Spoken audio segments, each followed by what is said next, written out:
আপনাদের সবার লিঙ্ক মারানি আপু ক্যাপশন দিয়েছে যে ভিউ নাই, এতদিন পর কেন নাড়া দিলা, দেখলেও বমি আসে।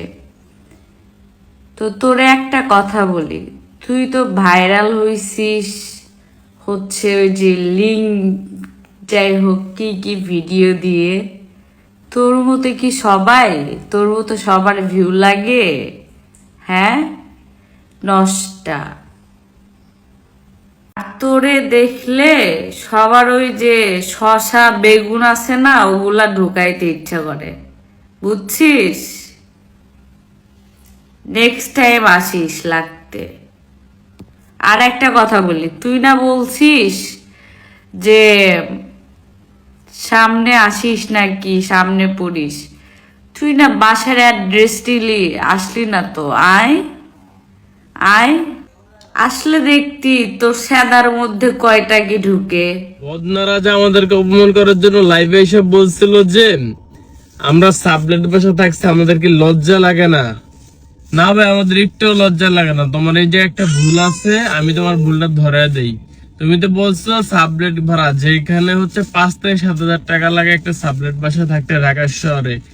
আমি 500 টাকা দিয়ে আমাদের সংসার শুরু করছি একটা টিনের ঘর থেকে, এক বালিশে মাথা দিয়ে একটা পার্টিতে শুয়া। তো এটা আমার গর্বের বিষয়, আমার লজ্জা লাগে না। তুমি তো আম্বানির ছেলে, তোমার লজ্জা লাগতে পারে।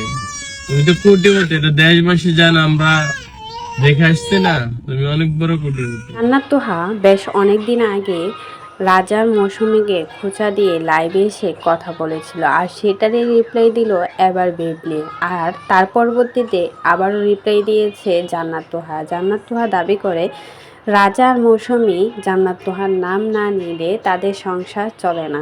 আর এমনটারই উত্তর দিলেন এবার বেবলি। বেবি বললেন, আমরা তো লিঙ্ক চাটাচাটি করে ভাইরাল হয়নি, তোরা তো এরকমটাই করেছিস। তোদের সাথে আমাদের তুলনা করিস না, আর মুখ খুলতে বাধ্য করিস না, তাহলে তোর প্রকৃতি সব ফাঁস করব।